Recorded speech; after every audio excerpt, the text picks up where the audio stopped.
muri Kanani yawe. Mwibutse neza ko iyo usimbutse ubutayu ukajya i Kanani, iyo ugeze i Kanani niho ukorera ubutayu. Imana ijya iduha amasezerano turi mu butayu, twamara kugera i Kanani ikayasohoreza i Kanani. No pita sidebo inetandoze nekita inima tahlasilebo. Imana ihindura amateka y'ubuzima bwawe. Abakozi b'Imana benshi bafite imva 3 zibarwaye. Imva ya mbere ni ijipo, imva ya kabiri ni inzoga, imva ya gatatu ni icyubahiro.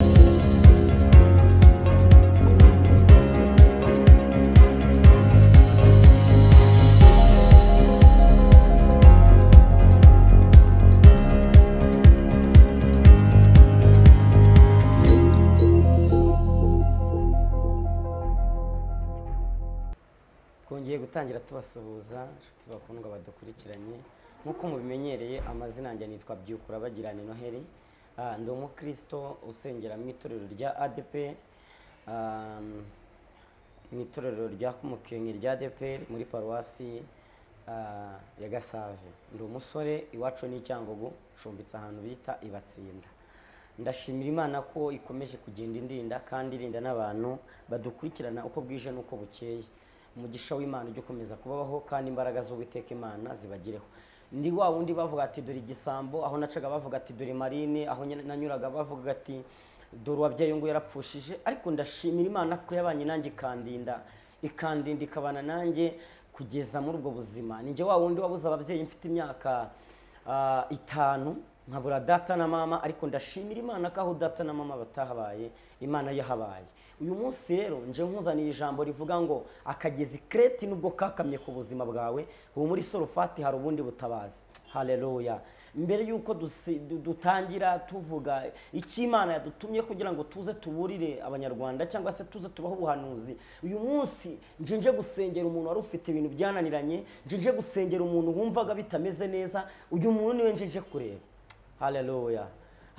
Imana ishimwe kandi Imana ihabwe icyubahiro. Reka dutangire twiragiza Imana. Aho waba uherereye, waba uri Mozambique, waba uri muri Amerika, waba uri Canada, waba uri za Nairobi, mu bihugu bigiye bitandukanye, baba ba diaspora badukurikirana kuri izi kamera uko bwije n'uko bukeye, nje nkubwira ngo humura, Imana irakuzi. Ubuzima urimo bwose Yesu azakujyaniza kandi azakurinda. Imana duhana umugisha mu izina rya Yesu Kristo. Uyu munsi tuje gusenga kugira ngo tubwire Imana ihindura amateka y'ubuzima bwacu. Duhaza agasuzuguro k'Abafilisitiya bamaze iminsi badutoberera iba, kugira ngo Uwiteka yigaragaze nk'Imana ikomeye cyangwa se Imana ishobora byose. Haleluya. Reka dutangire dusenga mu izina rya Yesu.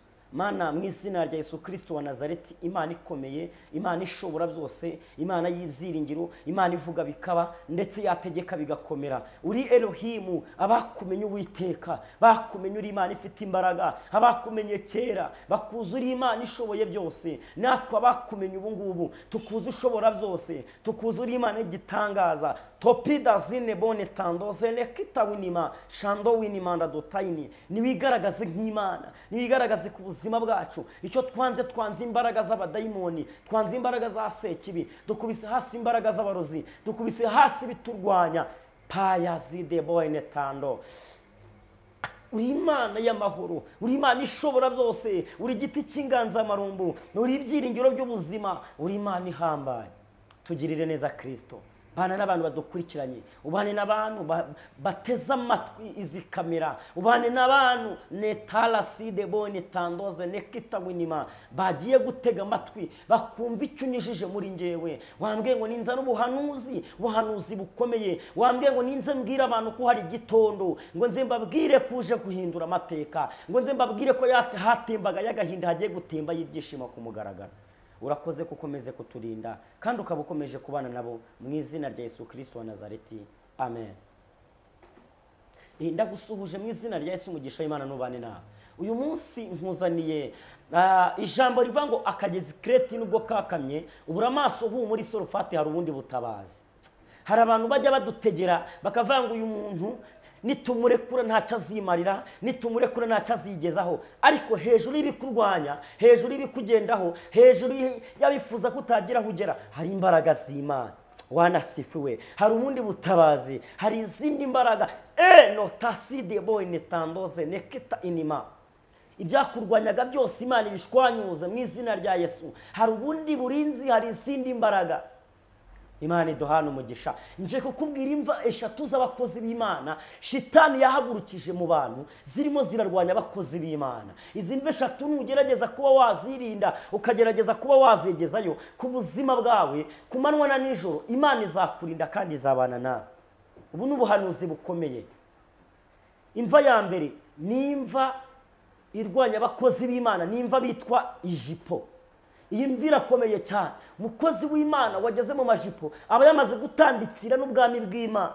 Imva ya kabiri ni ukuw'inzoga. Imva ya gatatu ni icyubahiro. Patasile bone tandoze nekita. Izi mva nje kukuburira ngo izi mva ntizizaguhungabanya, izi mva ntizizakugeraho nugerageza kwirinda. Uzi umukozi w'Imana wamaze kwirinda imva y'icyubahiro ahubwo akishimira kuwiteka amwemera uko bwije n'uko bukeye. Tugiye gusoma ijambo ry'Imana, tugiye kugenda duhuza n'izi mva eshatu turebe ukuntu bimeze. Turasoma Yesaya ibice 7 umurongo wa 7. Hari ijambo rivuze ati ariko Uwiteka Imana aravuze ngo imigambi yabo nizahama kandi ntizanasohora. Amen. Turasubiramo. Ariko Uwiteka Imana aravuze ngo imigambi yabo nizahama kandi ntizanasohora. Amen. Turasimbuka twongere dusome ijambo ry'Imana riboneka mu byakozwe n'intumwa ibice 28 ku murongo wa 7. Haravuze ati inshira iruma Pawulo babandi bategereza ko ari upfa cindutse cyangwa kenyutse, ariko hashize umwanya munini babona ntacabaye barahindura baravuga ngo ni Imana ibikoze. Ndashimira Imana kwigitwimana mu maso y'abadayimoni. Iri jambo narihaye umutwe uvuga ngo nubwo ubona ukabona nanzira, nubwo ubona akagezi kreti kakamye ku buzima bwawe, muri Sarufati hari ubundi butabazi, hari ubundi burinzi, hari ukurengerwa n'Imana, hari ubutabazi bw'Uwiteka Imana ikomeye. Peta sele boene tando selekita winima. Impamvu abantu bakurwanya nuko inyenyeri y'ubuzima bwawe yamaze kwaka. Nubona abantu bakurwanya ujye umenya ko inyenyeri y'ubuzima bwawe yamaze kwaka. Kandi nubona abantu bakurwanya cyane halasiene bone tandose nekita, hari abantu bajya babona uzamutse bagashaka kukumanura, ariko ntago byakakwiriye ko abantu bagakwiye kukumanura, ahubwo na wa wundi wagezeyo yagakwiye kumenya ko hejuru y'amaboko ye hari ayandi maboko agiye kuzamuka. Nubona umuntu yazamutse ntuzamurwanye, ahubwo nubona uyu muntu yazamutse uzabyishimire, uvuga ati uyu muntu reka mufate. Ishimire kuzamura abandi bantu, kuko iyo wazamuye umuntu ejo ugacika intege ukajya kumanuka, babandi wazamuye bagufata amaboko bakakuramira kugira ngo utagukagira hasi. Iki kintu sinzi abantu ni bari kucyumva. Ndakubwiye ngo nubwo isi yaguteje cyamunara, humuri ijuru ryarakuranguye, hari ubundi butabazi. Peta sile bone tandoze nekita. Iri jambo ry'Imana dusomye nije Yesaya yari mu bihe bikome, ari mu bihe by'ibigeragezo, areba hirya no hino akabona nanzira, areba imbere n'inyuma akabona nanzira yacamo, yareba inyuma akabona ni Faraho n'ingabo ze, yareba imbere akabona hatopita sile bone tandoze nekita, akabona ni inyanja itukura. Imana ishimye kandi Imana ihabwa icyubahiro.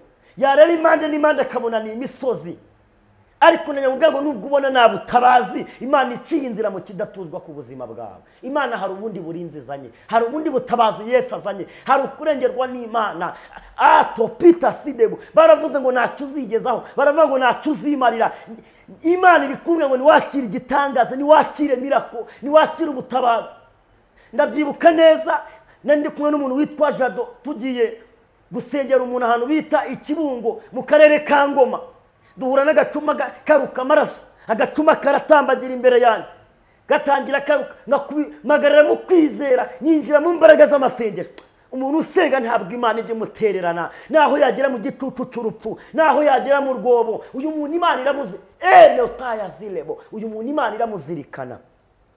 Mwifurije guhura na Yesu gasa nawe. Agacuma karaza, ndangije magara mu kwizera, ndasenga ngakubita umugeri karagenda kibirangura karameneka. Imana yamaye imbaraga zo kurwanya ibintu bimeze nk'abadayimoni. Imana iguha imbaraga guhera uyu munsi. Abantu bekuvuga ngo uyu muntu ngo atadufite ngo ntacyo yakimarira, ndajya ngo uri umuntu w'umumaro. nje kukwibutsa ko uri umuntu w'umumaro, nje kukwibutsa ko hari icyo Imana yavuganye nawe. Igituma Imana ibabaye, Imana irababaye. Umuntu Imana ikamuzamura, ikamukura mu muhanda yari mayibobo, ikamukura mu buzima bubi, ikamugirira neza, ikamwambika, ikamugaburira, yarangiza akazamura ijosi. Utopita sinebo. Hari ubundi butabazi, hari ukurengerwa n'Imana, hari ubundi bushobozi, hari ibyiringiro. Ngo ngo nubwo isi yaguteje cyane ari ijuru ryarakuranguye, ibyaguhigaga byose byaburaye bigomeza biburare mu izina rya Yesu. Hari izindi mbaraga, amaboko adakwiye kugufata nakurekure, amaboko y'Imana gufate. Nta kintu kiye gituma Imana yisubira, ubundi Imana ntabwo ijya yisubira. Igihe kimwe hariho umugaragu w'Imana witwaga Penetaya zide boyne tandole kuta. Yesu wera wa Isiraheli, ndakumva Mana nyiribihe. Umugaragu w'Imana witwaga Hezekiya, ubwo Imana yamutumagaho umuhanuzi witwa Esaya, aramubwira ngo genda ubwire Hezekiya iby'inzu ye kubera ko igihe cyo gutaha kigeze. Hezekiya ngo arangije arasenga, abwira Uwiteka atakira Imana, ayibutsa ibyo yakoze. Ese muntu udukurikiranye, muntu ukurikiranye, izi kamera zacu niyo ngingo ufite izakurengera ku munsi mubi w'ibyago n'amakuba. Imana yashaka abantu babaye bize, Imana yashaka abantu bava bize bakayegera Imana, kuko Imana itanze ihumure ku mitima, yakiye kwakira ihumure. No pia lazilebo enetaya wineta. Imana ikeneye uburinzi, ikeneye abantu bayirwanirira ishyaka. Mugaragu w'Imana ngo arasenga, amaze gusenga ngo yinginga Uwiteka, amaze kwinginga Uwiteka ngo nibwo yerekeraga ivure, arihina arasenga. Nta kintu cyo kivuguruza Imana. Mugambi w'Imana ku buzima bwa rori Imana, ikintu kivuguruza Imana ni kimwe, ni ugusenga. Amasengesho atuma Imana yisubira, amasengesho y'umukiranutsi ajya atuma Imana yisubira. Hezekiya ngo arasenga, ngo arangije ngo yibuka inyondo, ahita abwira Uwiteka ngo Uwiteka twumvikane, nta kintu narifite cyandengeraga, ariko itazamura inyundo. Aravuga ngo ngiye ikinubi, Uwiteka wibuke ko yanzoka Mose yari yaracuze mu muringa, abantu basigaye bayisenga, nayimennyemo kabiri. Wibuke neza ko iyi nyundo nayimenesheje ikigirwamana cya Shera peta la selebo. Ngo Uwiteka ngo ahita atangira Esaya, ngo akiri mu nzira ataragira no mu rugo, aramubwira ngo Esaya subirayo, numvishe gusenga kwa Hezekiya. Topere serebo la sene kude boyne tandoze nekita winima. Nta kintu cyo gituma Imana yisubira, ngo Imana irangije irisubira, ngiramubwira ngo subirayo, ugende ubwira umwana wanjye, umubwire ko muhaye mwongereye iminsi yo kurama, iminsi 15, kandi nzanamugirira neza. Mbese Imana n'abantu bazakwibukira kuki? Humura nubwo wabonaga byanze, warebaga hirya no ukamura nanzira. Imana ije kudukura mu gihe. Mbibutse neza ko igihe kije kubisobanura. Igihe cyaraje kitwambika agapfukamunwa, igihe kirongera kiraza kireka twambura. Abantu nibakurwanya uzabatega igihe. Igihe kijya kibisobanura. No pita silebo. Nubwo igihe cyaza kikakubwira ngo wowe ntago wemere gutura kuri kaburembo, wemere gutura hasi ku gishanga, ariko igihe kijya kitegekana none kikakubwira ngo wowe wemere gutura hano kuri kaburembo. Ndashimira Imana ko ari Imana iginyuranye ibihe. Biraba ngo Jehova yimura imisozi atabimenye. Ni Imana ikomeye. Yigeze yabwira Zerubabeli amagambo akomeye, iramubwira ngo Zerubabeli uriya musozi ukuri imbere uzakubitwa hasi, uzahinduka ikibaya. Haleluya. Imana itegeye amatwi abantu bayubaha, Imana itegeye amatwi abantu bayishaka. Nasomye ijambo ry'Imana riboneka muri Yesaya ibice 49 ku murongo wa mbere, hari ijambo rivuga ngo ari Uwiteka Imana yaravuze. Haleluya, haleluya. No pile zele boyne tando. Imana ishimye kandi Imana ihabwa icyubahiro. Ngo dore ukuboko k'Uwiteka ni kwaheze ngo ananirwe gukiza, kandi n'ugutwi kwe ni kwapfuye ngo ananirwe kumva. Ahubwo gukiranirwa kwacu niko gutuma Imana itwima amaso yayo. nukora ibyiza uzemerwa, niwegera Imana izakwegera, nuhunga Satani nawe azaguhunga n'umurwanya. Abantu bakugufatirana n'igihe urimo, hari uburinzi, hari ubutabazi, hari ukurengerwa n'Uwiteka. Wanasifiwe. Ndashimira Imana kwije guhindura amateka y'abantu bayizeye. Muntu wizeye Imana, muntu wiringiye Imana, Imana irahari kandi izakugirira neza. Hari uburinzi, hari ubutabazi. Iki gihe Yesaya twasomye ijambo riboneka mu Byakozwe n'Intumwa 28:6 rivuga ngo babandi hari abifuje kuzapfa ukindutse ntabwo bazabibona, hari abifuje kuzamwara, hari abifuje kuzakorwa n'isoni, hari abifuza kubabona isi guteza cyamunara topita sinebo ratakaya baba nini waya. Ariko reka nkubwire ngo Imana igufatiye haremereye, Imana igufatiye habyibushye peta yazidebo. Hari izindi imbaraga z'Imana zimanutse ku buzima bwawe. Bibiliya iravuga ngo urusaku rw'amazi menshi ndetse n'amajwi menshi, ngo Uwiteka uri hejuru y'ibyo byose ngo abirusha imbaraga, abirusha gukomera. Nubwo ubona ureba hirya hino ukabona nta nzira, Imana iciye inzira. Imana ifite inzira zirenga za supaneti, Imana ifite inzira zirenga 1000. Imana ihabwa icyubahiro. Ntabwo Imana yakwima amazu meza ngo yaryamemo, ntabwo Imana yakwima ibiryo ngo ibirye, ntabwo Imana yakwima kurira indege ngo yurire, ntabwo Imana yakwima urubyaro wa mama we, ntabwo Imana yagupfakaza ngo izibana nawe. Lopili zili boye netaya selekita winima. Ahubwo ni Imana itabeshya. Mbese irindi jambo yavuze ikarinda n'umuntu yaribwiye kugira ngo rizasohoze igihe cyaryo. Imana yaritumye ku muntu rimeze neza. Ibikurwanya reka nkubwire ngo Imana ibirimo.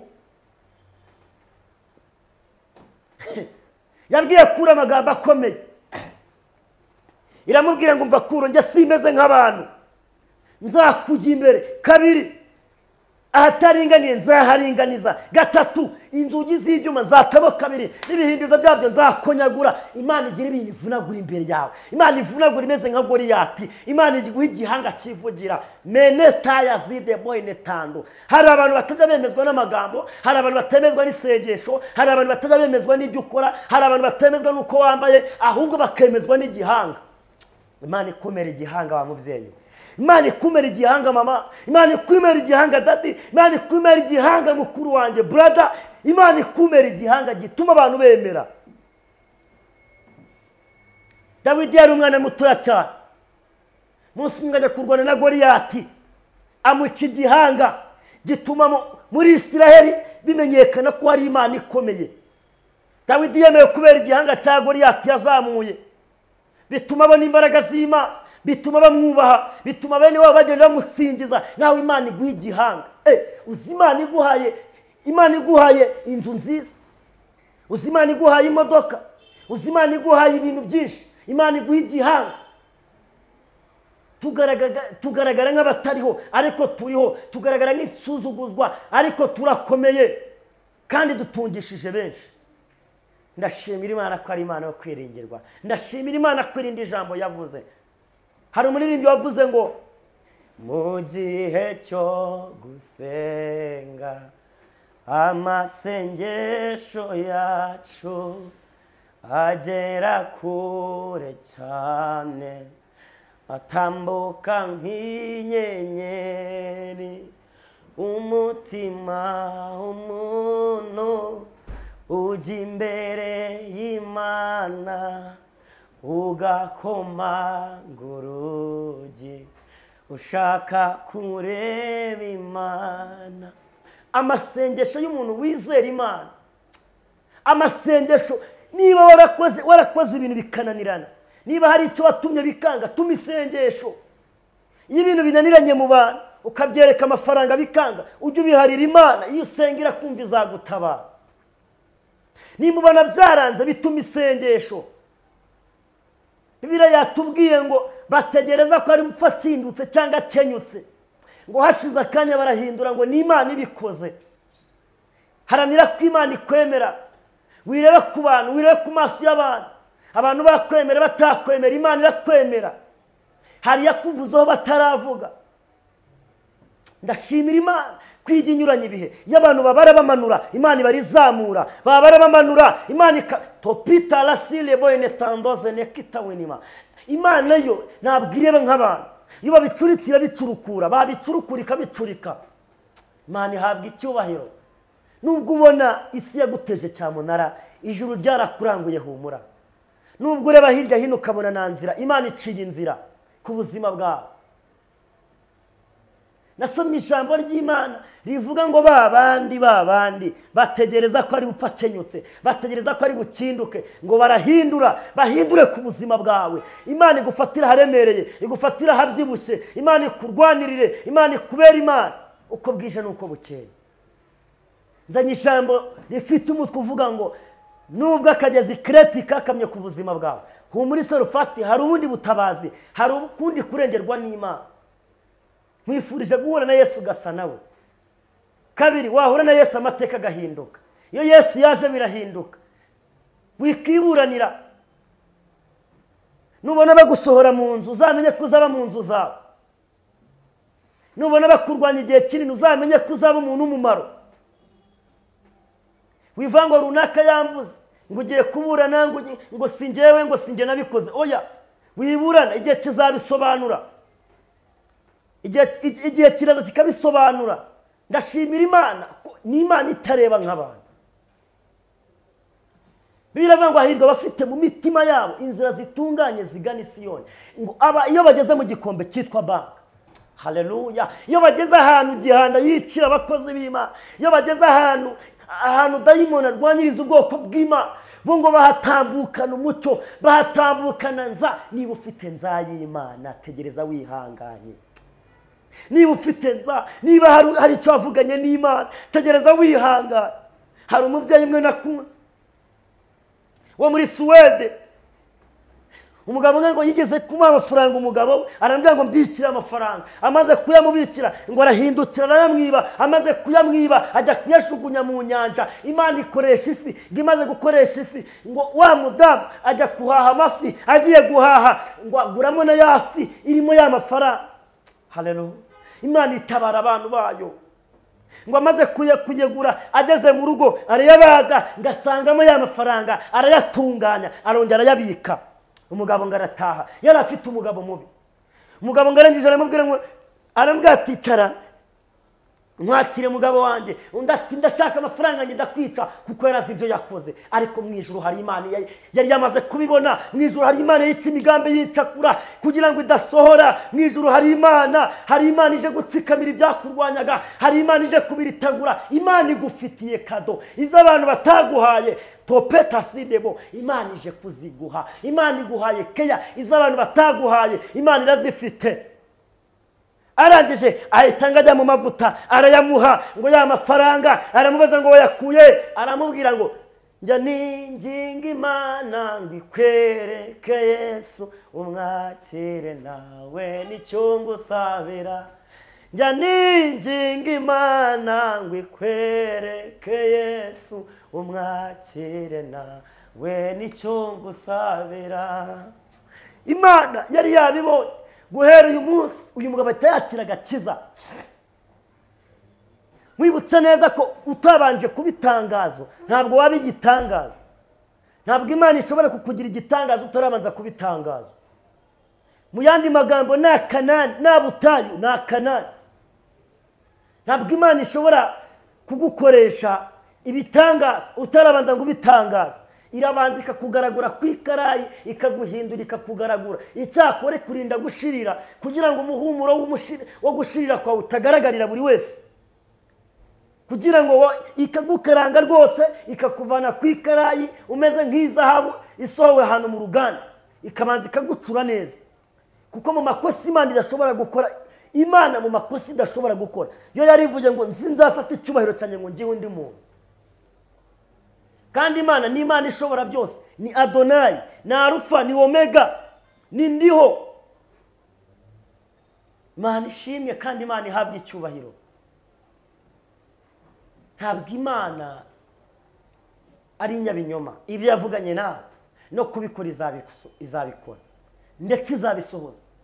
Tugiye gusenga Imana, tubwire Imana ngo Mana, ahari kurira kwararira umuntu mu gitondo impundu zikavuga, Imana ijya ari wowe isobanura ibyari byaranze gusobanuka. Imana isobanura ibidasobanutse ku buzima bwawe. Imana ikwinjije muri Kanani yawe.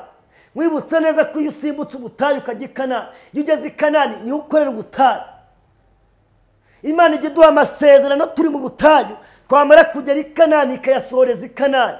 No pita sidebo inetandoze nekita inima tahrasilibo. Imana ihindura amateka y'ubuzima bwawe. Imana ikurwanirire. Wa mubyeyi we abavuze ngo nuzabya, niba ari Imana yavuganye nawe uzabyara, niba hari icyo wavuganye n'Imana tegereza wihanganye. Imana ishimwe kandi Imana ihabwa icyubahiro. Ni Imana itabeshya, ni Imana irinda ijambo yavuze ikarinda n'uwo yarivuzeho.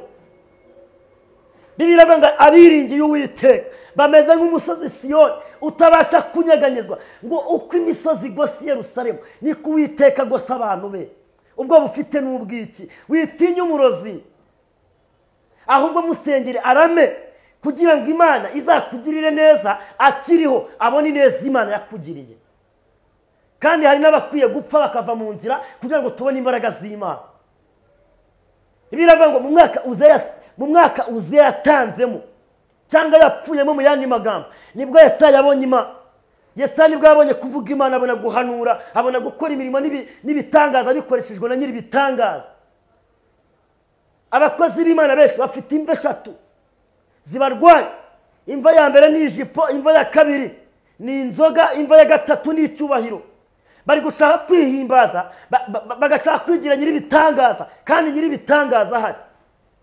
Haranira ko nyiri igitangaza ari we uza akagira icyo akora ku buzima bwawe, akakwamamaza mu buzima bwa buri munsi, akakugirira neza. Kandi ndabizi neza ko Imana niyo yavuganye nawe ko ariyo kwizerwa, izakurinda, izabana nawe mu byago no mu makuba, nizaguhana, nizagusiga. Ubuzima urimo none nibwo buhamya bw'ejo hazaza.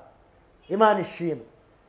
Tugiye gusengana n'abantu batatu. Ngiye gusengana n'umuntu wabuze urubyaro, sengane n'umuntu wabonaga nta buzima, sengane n'umuntu ufite indwara zamunaniye, sengane n'umuntu wabonaga ibyo byariborotse. Tugiye kuborokura mu izina rya Yesu. Umugisha wawe naho wagiye, ifi yawe ntawe uzayifata, ifi yawe ntawe uzayiroba ushyitse umutima mu nda. Imana iri kumwe nawe kandi izakugira neza. Kadusenge Imana mu izina rya Yesu.